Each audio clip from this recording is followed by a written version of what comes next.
অন্নপূর্ণা যোজনা পারিবারিক তথ্য সংগ্রহ ফর্ম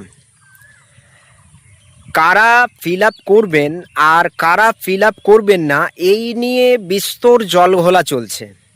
সোশ্যাল মিডিয়াতে নানা রকম বার্তা, মানে বিভ্রান্তিমূলক বার্তা ভেসে আসছে এবং মানুষ সেই বার্তাগুলোকে গ্রহণ করছে।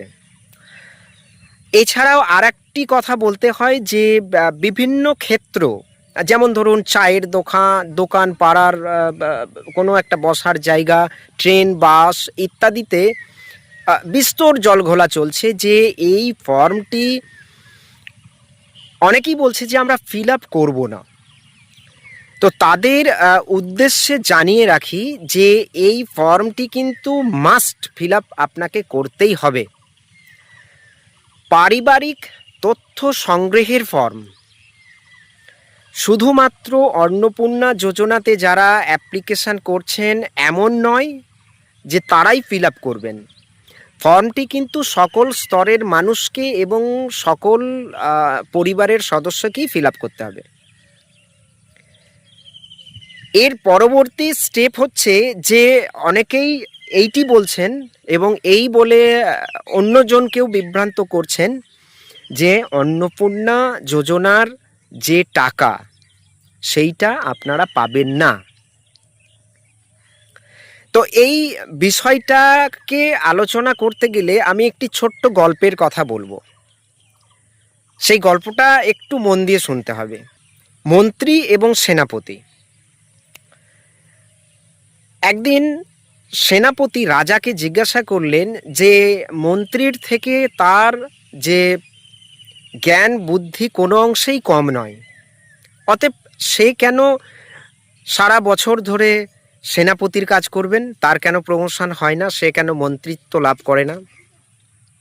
ভালো প্রশ্ন। রাজা তখন বলল যে ঠিক আছে, তাহলে আমার ওই আস্থা বলে কতগুলো কুকুরের বাচ্চা হয়েছে সেটা দেখে এসে আমাকে জানাও। যথারীতি উভয়ই গেছেন, মন্ত্রী এবং সেনাপতি। সেনাপতি এসে বললেন, আগে মহারাজ 7খানা কুকুরের বাচ্চা হয়েছে।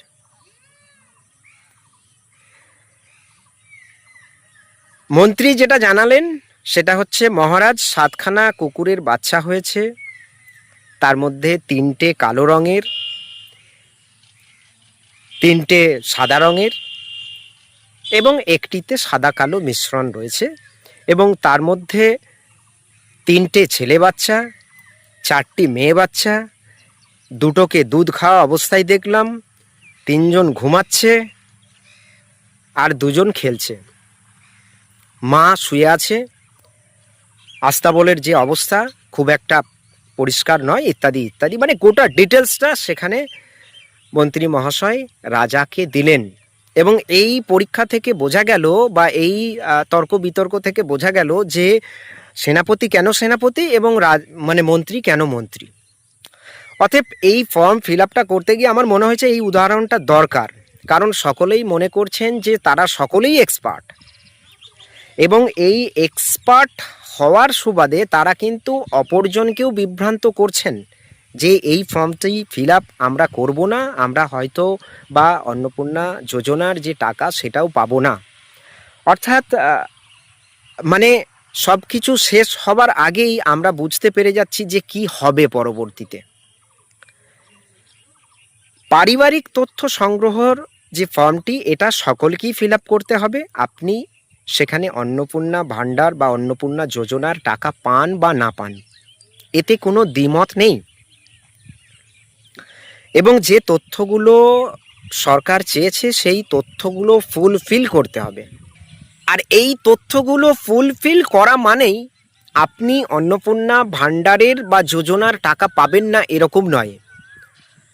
কোথায় বলুন তো লেখা আছে যে আপনি এই তথ্যটা ফিল আপ করলেই অন্নপূর্ণা যোজনার টাকা পাবেন না? কি ক্রাইটেরিয়া আছে? কি পড়েছেন ফর্মটা আপনারা?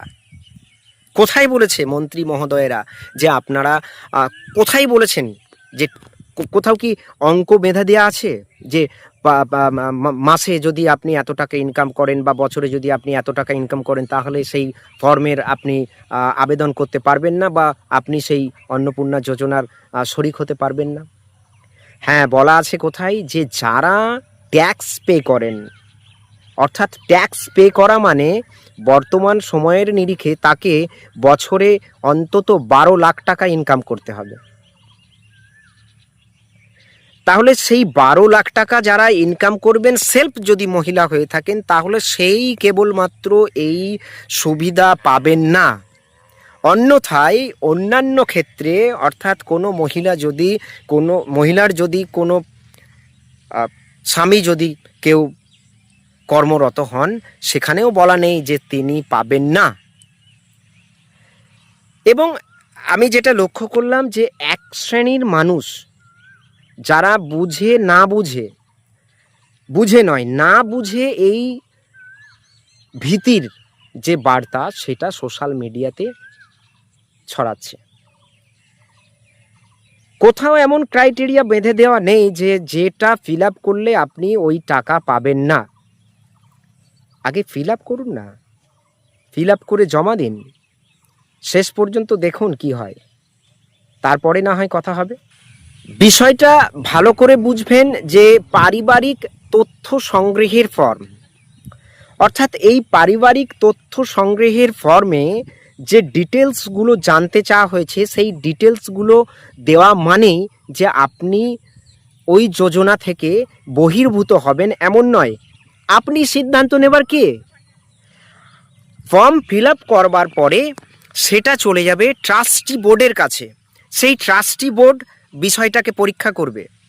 ট্রাস্টি বোর্ডের কাছে যে নির্দেশ থাকবে, সেই নির্দেশ অনুযায়ী তারা সেখানে তাদের রাইটিংটা দেবে এবং তারপরে সে এলিজেবল হবে কি হবে না সেটা শেষের কথা। আপনি একজন এবং সুস্থ নাগরিক হিসাবে কখনোই সরকার কর্তৃক প্রদত্ত কোনো নিয়ম বা নির্দেশাবলীকে অমান্য করতে পারেন না। এটা আপনাকে মনে রাখতে হবে। অনেকেই বলছেন যে ফিল আপ করবো না। আচ্ছা, না করে দেখুন তো কি হয়। এই ফর্ম আপনাকে অবশ্যই ফিল আপ করতে হবে এবং যথাযোগ্য তথ্য দিয়ে ফিল আপ করতে হবে। তবে এই কথাটা অনেকের মাথাতে আসছে বা অনেকে বলছেন যে দুটো ফর্ম হয়তো আলাদা হলে ভালো হতো, শুধুমাত্র একটা অন্নপূর্ণা যোজনার ফর্ম আর দ্বিতীয়টা হচ্ছে পারিবারিক তথ্য সংগ্রহের ফর্ম। দুটো যেহেতু এক হয়ে গেছে, বিষয়টাকে আপনারা দুটো করে ফেলছেন। অর্থাৎ দুটো নয়, বিষয়টা একটাই। এখানে আপনার পরিবারে কতজন সদস্য আছে একটি ফর্মের মাধ্যমে সম্পূর্ণটাই আপনি সেখানে তথ্য দিতে পারবেন। ফলে এ বিষয়ে কোনো মানে দ্বিমত নেই যে আপনি ফর্ম ফিল আপ করলেই এখান থেকে আপনার অন্নপূর্ণা যোজনার নামটি বাদ যাবে। পুরুষ মহিলা নির্বিশেষে এই ফর্মটি ফিল আপ করতে হবে।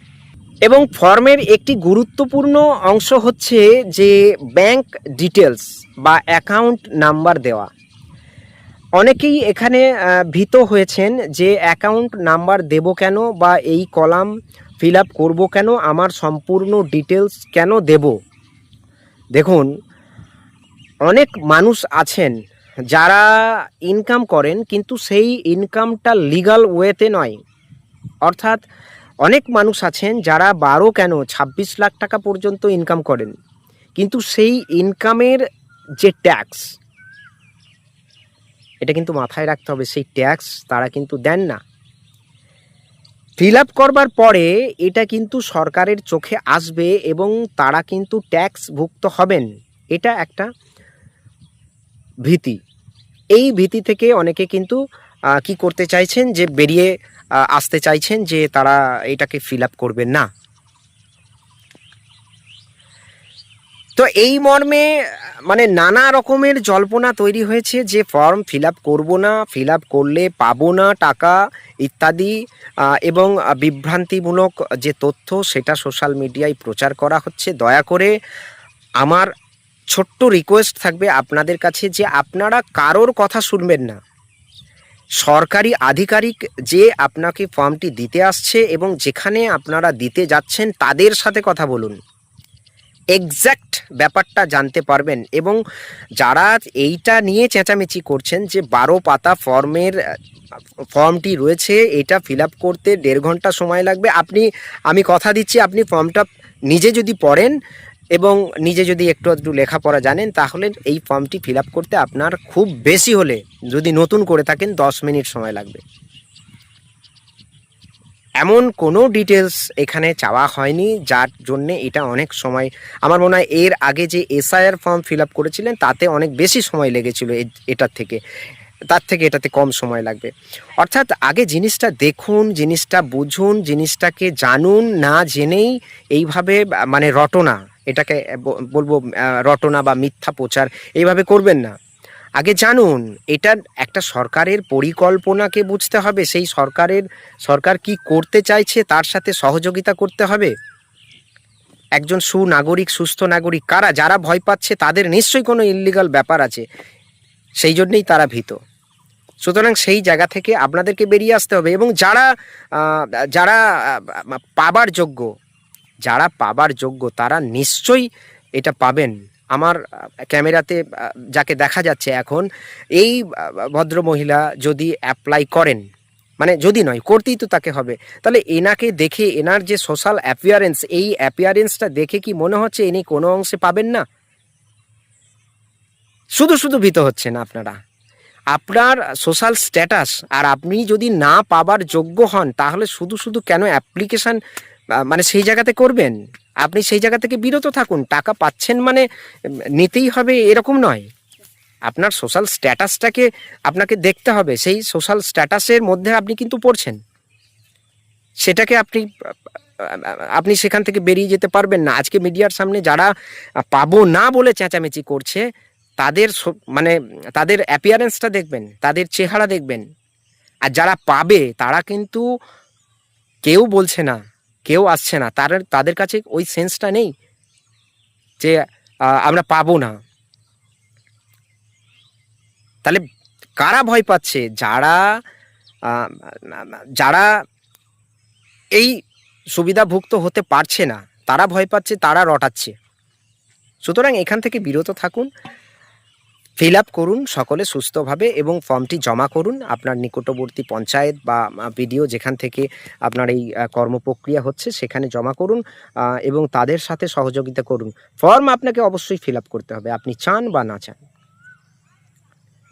তো ভালো থাকুন, সুস্থ থাকুন, জল্পনায় কান দেবেন না, সুস্থভাবে ভাবুন। ধন্যবাদ সম্পূর্ণ ভিডিওটি দেখার জন্য।